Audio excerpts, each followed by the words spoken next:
Hola alumnos, vamos a continuar ahora con la variable cuantitativa continua.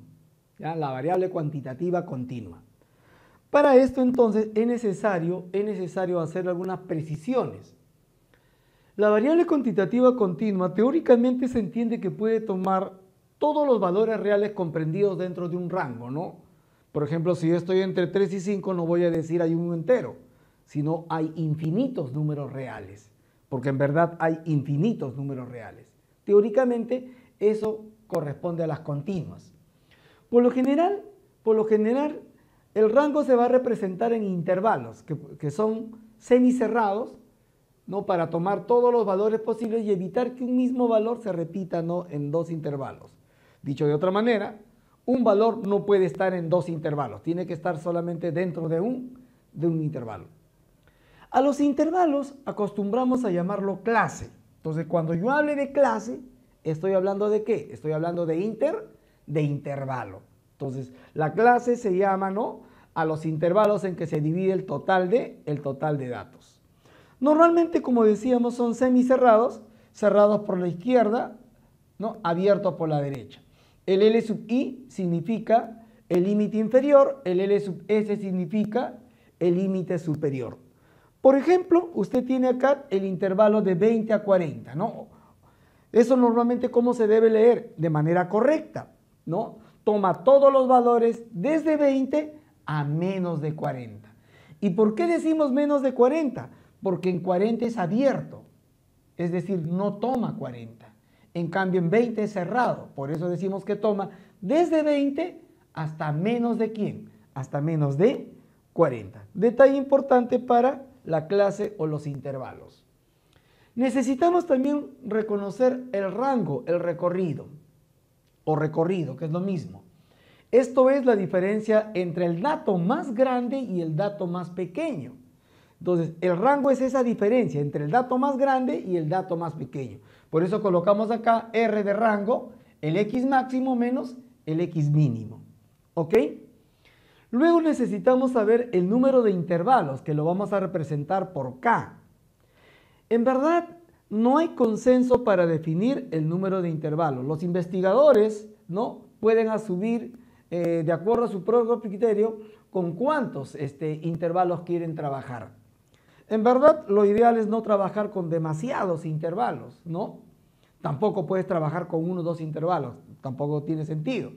Por eso, para evitar cualquier tipo de confusión, lo que hacemos es orientarnos, guiarnos de lo que nos sugiere, en este caso, Sturges.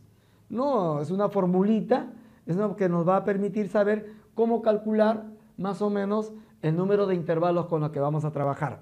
Acá tenemos, el número de intervalos es 1 más 3,3 logaritmo de n, donde n representa el tamaño de la muestra. Entonces, mediante esta formulita, nosotros vamos a poder estimar, precisar cuántos intervalos es lo recomendable. Ahora, en todo intervalo, en toda clase, siempre hay una amplitud, ¿no? Una amplitud, un ancho de clase. Lo vamos a denotar con W y no es más que la diferencia entre el límite superior y el límite inferior. Claro está que si conozco quién es el límite superior y quién es el límite inferior. En el caso de que uno no conozca, ¿no?, esos valores, entonces va a tener que utilizar esta formulita que se ve acá, ¿no? La amplitud del ancho de clase, ¿qué cosa es? Es el rango dividido entre ¿quién? Entre el número de intervalos con los que uno tiene que trabajar. Por ejemplo, acá tengo el intervalo 12-18. Conozco el límite inferior, conozco el límite superior. Eso significa que la amplitud será ¿quién? La amplitud será 6, ¿no? 18 menos 12. El ancho de clase, la amplitud vale 6. ¿Estamos? Si no, pues utilizamos nuestra formulita y el asunto está arreglado. Otro detalle, otro concepto importante en la variable continua es la marca de clase. En un intervalo, por ejemplo, en 12-18, sabemos que hay infinitos números reales, pero no vamos a trabajar con todos los infinitos reales. Tiene que haber un valor que represente a ese intervalo, a esa clase. Ese valor que representa a la clase lo conocemos como marca de clase.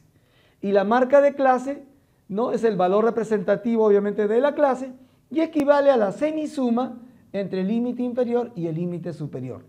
De esta manera voy a calcular entonces la marca de clase, el valor representativo de nuestro intervalo. Por ejemplo, yo tengo el intervalo 12-18, ¿sí? Entonces 18. Voy a sumarlos. 12 más 18, eso es 30. 30 entre 2, 15.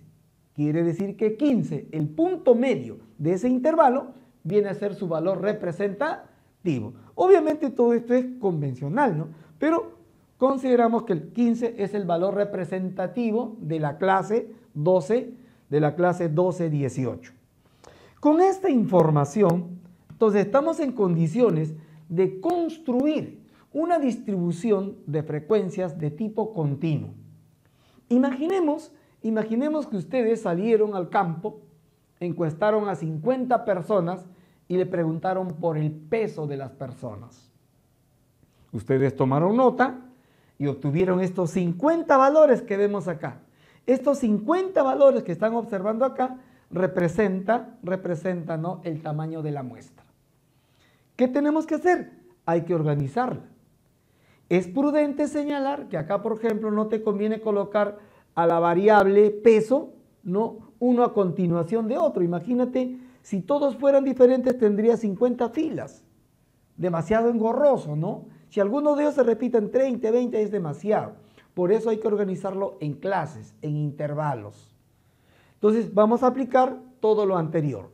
Lo primero que necesitamos para poder organizar la información era saber quién es el dato máximo y quién es el dato mínimo, conocer el rango.